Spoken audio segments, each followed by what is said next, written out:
గారికి కానీ అలాగే సుప్రీం కోర్టులో మీ లాయర్తో మరి ఇన్వెస్టిగేషన్ కి రెడీ కమ్మని చెప్పండి. మరి నిజాలు తేల్చి తప్పు చేస్తుంటే తప్పు చేసిన వాళ్ళని శిక్షించండి, లేదంటే తప్పుడు మాటలు మాట్లాడిన వాళ్ళని శిక్షించమని మీరు కోరాలి అని కూడా డిమాండ్ చేస్తున్నాం.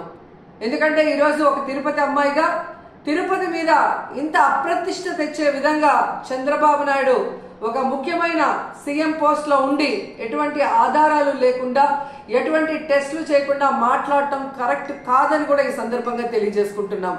అలాగే పవన్ కళ్యాణ్ గారు, ఇది సినిమా షూటింగ్ కాదు. రోజుకొక వేషాన్ని వేసుకొని రోజుకొక మాట మాట్లాడుతూ ఈరోజు అందరి మనోభావాల్ని దెబ్బతీయడానికి మీకు అధికారం లేదని కూడా ఈ సందర్భంగా తెలియజేసుకుంటున్నా. ఈ రోజు ఏదైతే మీరు చేశారో ప్రాయశ్చిత్త దీక్ష, అది మీరు చేసిన తప్పులకి భగవంతుడు మీ చేత చేయించిన ప్రాయశ్చిత్త దీక్ష తప్ప మరొకటి కాదు. ఎందుకంటే ఈరోజు భగవంతుడే లేడని చెప్పిన మీ కుటుంబ సభ్యులు, మీరు, అలాగే ఏ రోజు హిందూయిజం కూడా గురించి మాట్లాడని మీరు, ఎన్నికల గురించి ముందు మీరు మాట్లాడిన మాటలకి ఈ రోజు మీరు మాట్లాడుతున్న మాటలకి మీరు వేస్తున్న వేషాలకి సంబంధం లేకుండా ఉండటం ప్రజలు గమనిస్తూనే ఉన్నారు. సో ఇప్పటికైనా జగన్మోహన్ రెడ్డి గారిని టార్గెట్ చేయాలి, కార్నర్ చేయాలనుకోను, లేదా బీజేపీ రేపు ఆంధ్రప్రదేశ్లో ఎంటర్ అయితే మన పరిస్థితి ఏంటి అని చంద్రబాబు నాయుడు చేస్తున్న ఈ డ్రామాలో మీరు కూడా పాలు పంచుకుంటున్నారో ఏంటో కానీ ఎవరికి అర్థం కావట్లేదు.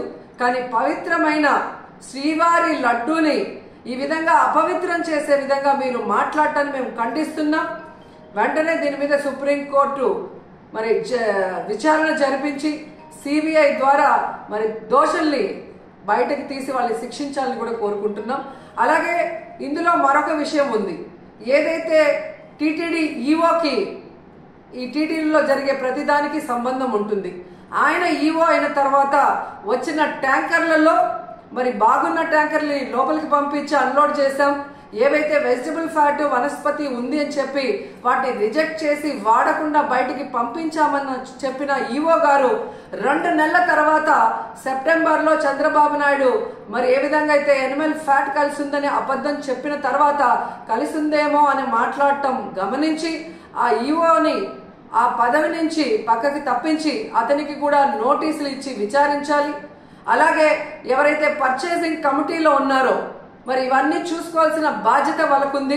ఆ కమిటీలో ఉన్న వాళ్ళందరికీ కూడా నోటీసులు ఇచ్చి విచారించాల్సిన అవసరం ఉంది. అలాగే విజిలెన్స్ లో మరి తప్పు జరుగుతూ ఉంటే ఏం చేశారు ఆ అఫీషియల్ కూడా నోటీస్ ఇచ్చి అన్ని కూడా విచారించాల్సిన బాధ్యత మీ మీద ఉంది. ఎందుకంటే ఈరోజు చంద్రబాబు నాయుడు, పవన్ కళ్యాణ్ అపోజిషన్ లో లేరు. అపోజిషన్ లో ఉండి మాట్లాడింటే ఓకే అని చెప్పి ఎవరైనా కూడా మీ మాటలు నమ్మే అవకాశం ఉంటుంది. కానీ ఈరోజు మీరు అధికారంలో ఉండి విచారించాల్సిన అధికారం మీ చేతిలో పెట్టుకొని ఈరోజు ఆధారాలు సేకరించాల్సిన బాధ్యత మీ దగ్గర ఉండి కూడా అవేవి చేయకుండా కేవలం జగన్మోహన్ రెడ్డి గారి మీద నిందలు వేయాలి, వైఎస్ఆర్సీపీ అనేది లేకుండా చేయాలి అన్న ఒక కాన్సెప్ట్ తో మీరు ముందుకు వెళ్ళటం వల్లే ఈరోజు అది బ్యాక్ ఫైర్ అయ్యి మీరు చెప్తున్న అబద్ధాలు ప్రజలందరూ కూడా గమనించే పరిస్థితి వచ్చిందని కూడా ఈ సందర్భంగా తెలియజేసుకుంటున్నాం.